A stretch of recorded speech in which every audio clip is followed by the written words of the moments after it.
Este podcast se presenta por cortesía de Movistar Empresas, el aliado que está transformando y potenciando negocios en toda Hispanoamérica con soluciones digitales en cloud, IoT, seguridad, conectividad, Big Data y advertising. Movistar Empresas, siempre el camino seguro.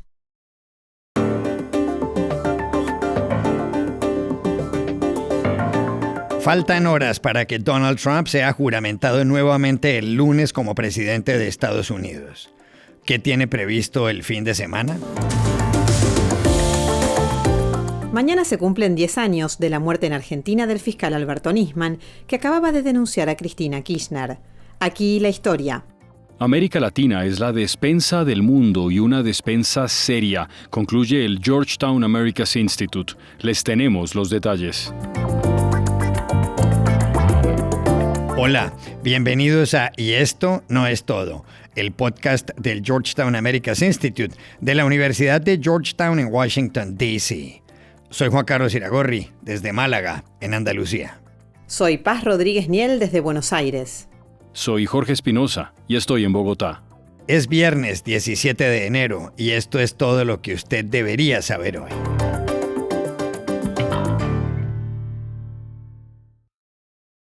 Los ojos de Estados Unidos y el mundo están puestos ahora en Washington, donde el lunes Donald Trump toma posesión de la presidencia de Estados Unidos. Será en el pórtico oeste del Capitolio, lugar donde se realiza la ceremonia desde 1981, cuando Ronald Reagan juró el cargo. No todos los presidentes de Estados Unidos se han posesionado un 20 de enero. El primero de ellos, George Washington, y muchos más lo hicieron un 4 de marzo, fecha en la que, según la Constitución de 1789, comenzó a funcionar aquel año el gobierno de ese país. El último presidente que prestó juramento un 4 de marzo fue el demócrata Franklin Delano Roosevelt. Lo hizo en 1933 y en medio de una monumental crisis económica. Su discurso pasó a la historia por la frase según la cual a lo único que hay que tenerle miedo es al miedo mismo. So first of all, let me assert my firm belief that the only thing we have to fear is fear itself. La fecha de posesión presidencial se adelantó en Estados Unidos por orden de la 20ª enmienda de la Constitución, por lo cual Franklin Delano Roosevelt juró nuevamente el cargo el 20 de enero de 1937 tras ser reelegido. Roosevelt había sacado al país de la crisis. Pero ahora llega una vez más Donald Trump, convertido en el presidente número 47 de una nación que ha conservado el sistema democrático por 236 años. Pero, ¿qué hará Trump de aquí al lunes? Llamamos ayer en Washington, D.C. a nuestra compañera, la periodista Dori Toribio. Juan Carlos, el presidente electo Donald Trump llegará a Washington ya en las próximas horas para pasar el fin de semana en esta zona de la costa este de Estados Unidos con una agenda oficial bastante apretada, lo que no es muy habitual antes de una toma de posesión. Trump estará el sábado en su club de golf en Virginia, a una hora de la capital más o menos, y allí tendrá varias reuniones y recepciones con su gabinete de gobierno, junto a su vicepresidente J.D. Vance, incluso con fuegos artificiales, dice su agenda. Y el domingo primero visitará el Cementerio Nacional de Arlington, muy cerca de Washington, para dejar una corona de flores sobre la tumba del soldado desconocido, que es una tumba de mármol blanco, vigilada 24 horas al día por varios guardias del Tercer Regimiento de Infantería de Estados Unidos, en la cima de una colina del cementerio, donde descansa desde 1921 un soldado no identificado de la Primera Guerra Mundial, en honor a los caídos en aquel conflicto. Después Trump irá al centro de Washington, donde celebrará un evento masivo para celebrar su victoria electoral en uno de los estadios deportivos aquí llamado Capital One Arena, en un meeting muy parecido al que ya celebró durante la campaña electoral en el Madison Square Garden en Nueva York, con miles de asistentes. Y esa misma noche asistirá a una cena posterior con donantes de su campaña, a la que, según han publicado varios medios aquí, cuesta alrededor de $1 millón asistir por el acceso a Trump y a Vance. Ese dinero va al comité inaugural, que es el que se encarga de organizar todos estos eventos en torno a la ceremonia de toma de posesión, porque son días de muchas actividades, fiestas, encuentros, bailes de gala. Y este año, ese comité ha recaudado alrededor de $200 millones, casi el doble de lo que consiguieron en 2016 para la primera investidura de Trump.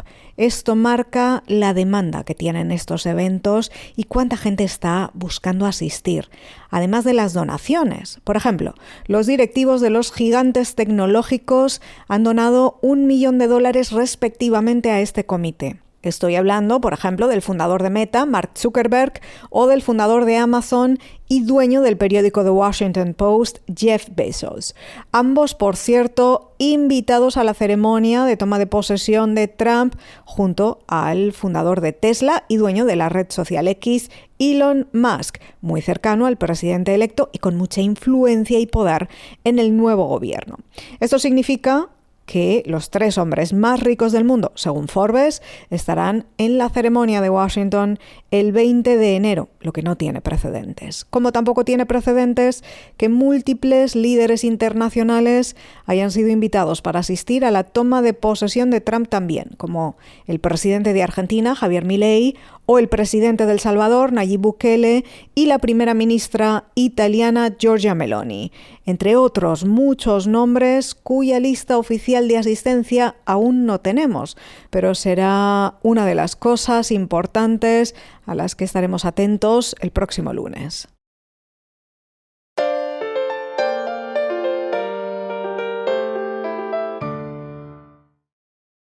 Mañana se cumplen 10 años de una muerte que conmocionó a la Argentina. Fue la del fiscal Alberto Nisman, cuyo cuerpo sin vida, con un tiro en la sien, fue descubierto en el baño de su apartamento en el barrio Puerto Madero de Buenos Aires.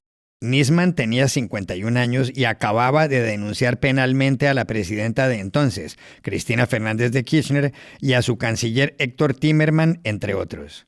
Los acusó de haber hecho un pacto de impunidad al firmar en 2013 un memorando de entendimiento con Irán.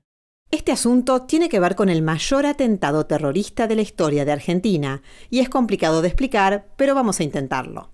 Para empezar, recordemos que Nisman, 3 días antes de morir, dijo por qué el gobierno de Cristina Kirchner firmó, en teoría, el memorando con Irán. El motivo que buscaba Argentina era, por un lado, acercarse geopolíticamente a Irán. Esto es lo que surge en las evidencias de la causa. Por otro lado, restablecer relaciones diplomáticas y, ante la severa crisis energética que sufría Argentina, comprarle petróleo a Irán, que Irán comprara eventualmente granos. El lío es que en ese momento varios iraníes que se encontraban en su país estaban acusados del atentado con carrobomba que el 18 de julio de 1994 había matado a 85 personas en la Asociación Mutual Israelita Argentina, la AMIA, en Buenos Aires. Lo dijo Nisman, aludiendo al kirchnerismo. ¿Dónde viene el problema? Que ante esa decisión argentina, que guste o no, insisto, legítima, dicen: este proyecto político que tenemos es inviable en la medida que subsistan las acusaciones por la causa AMIA. Entonces hay que borrar estas acusaciones. Hace 10 años, tan pronto se descubrió el cuerpo de Alberto Nisman junto a una pistola de un subalterno suyo, surgieron todo tipo de versiones. Que se suicidó, que, perdón por la expresión, lo suicidaron, etc.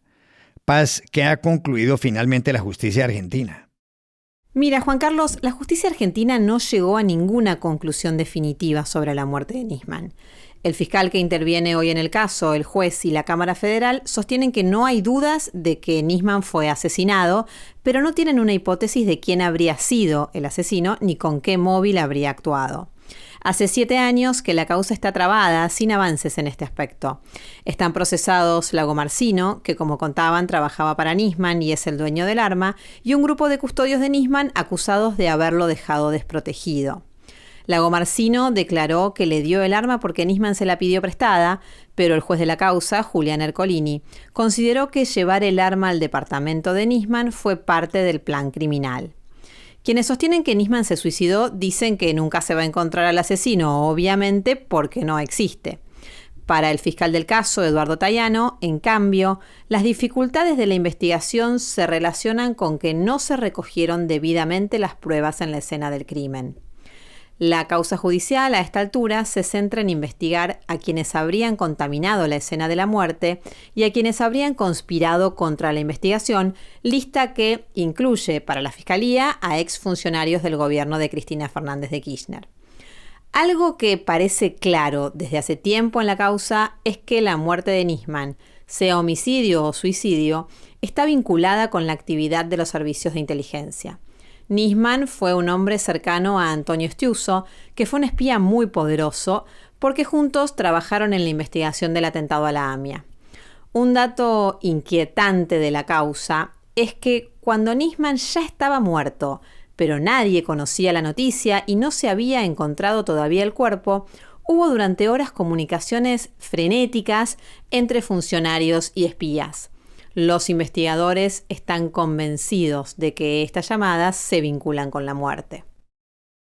Paz, ¿y qué pasó con la denuncia que interpuso Alberto Nisman contra Cristina Fernández de Kirchner? ¿Tenía razón el fiscal? La denuncia de Nisman motivó la apertura de una causa penal que 2 veces se cerró y se reabrió. Finalmente, el mes pasado, intervino la Corte Suprema de Justicia, que ratificó que Cristina Kirchner deberá enfrentar un juicio oral acusada del presunto encubrimiento de funcionarios iraníes que habrían tenido responsabilidad en el atentado a la AMIA. Ese juicio aún no tiene fecha de inicio.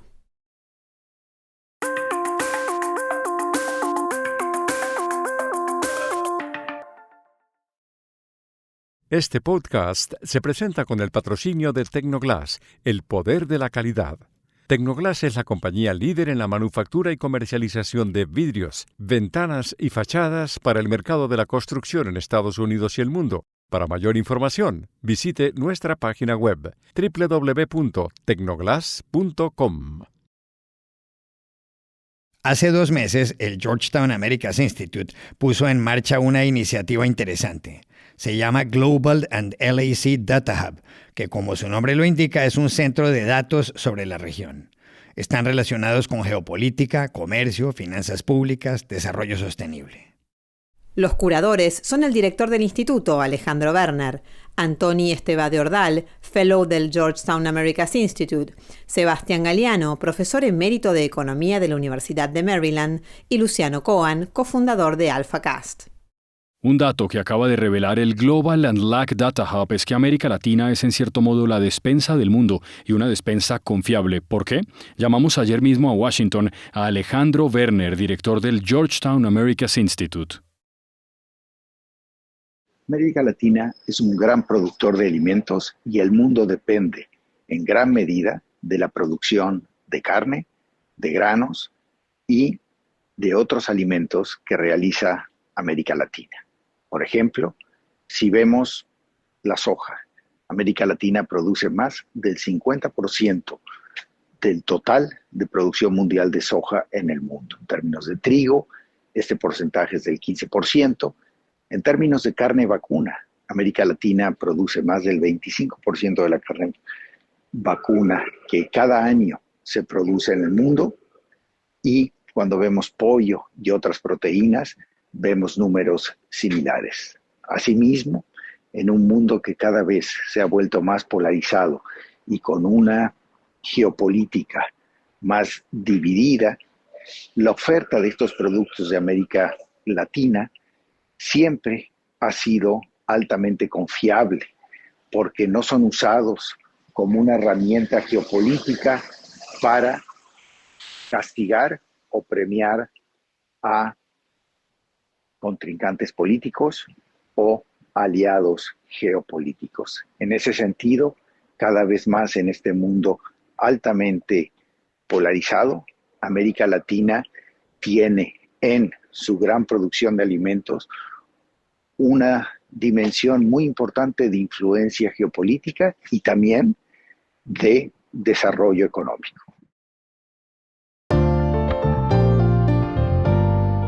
Y estas son otras cosas que usted también debería saber hoy. El ministro de Seguridad de Israel, Itamar Ben-Gvir, amenazó ayer con dejar el gabinete del primer ministro Benjamín Netanyahu si el gobierno aprueba el principio de acuerdo alcanzado con Hamás, lo que convinieron las partes inicialmente con el apoyo de Qatar y Estados Unidos, entre otros, es un cese del fuego en Gaza y la liberación de 33 rehenes israelíes y de 1.000 presos palestinos. Netanyahu aplazó para mañana la votación de su gabinete sobre el principio de acuerdo que se conoció el miércoles. Por primera vez desde comienzos del siglo XX, más mujeres que hombres son diagnosticadas de cáncer en Estados Unidos. Así lo concluye un estudio de la American Cancer Society publicado ayer. La investigación, realizada entre 1991 y 2021, dice que hay 6 tipos de cáncer que se han incrementado: el de mama, el de útero, el colorectal, el de próstata, el de páncreas y el de piel. Según el estudio, este año serán diagnosticadas de la enfermedad 2 millones de personas en ese país y morirán 618.000. Melody Hobson, una de las mujeres afroamericanas más sobresalientes de la Corporate America, es decir, de los Estados Unidos de las grandes compañías, anunció ayer que dejará su cargo como integrante de la junta directiva de Starbucks, la multinacional de cafeterías. Hobson, de 55 años, fue clave en la contratación como CEO de la cadena a mediados de 2024 de Brian Niccol, que ocupaba la presidencia ejecutiva de Chipotle Mexican Grill. Niccol reemplazó a Laxman Narasimhan, que no daba buenos resultados. Y aquí termina Y esto no es todo, donde siempre habrá más. En la producción estuvo John F. Burnett. Y pueden suscribirse a este podcast en nuestro sitio web, yestonoestodo.georgetown.edu. Seguirnos en nuestras cuentas de X y de Instagram, @yestonoestodo, y buscarnos en nuestro canal de YouTube. Gracias por oírnos. Chao, hasta la próxima.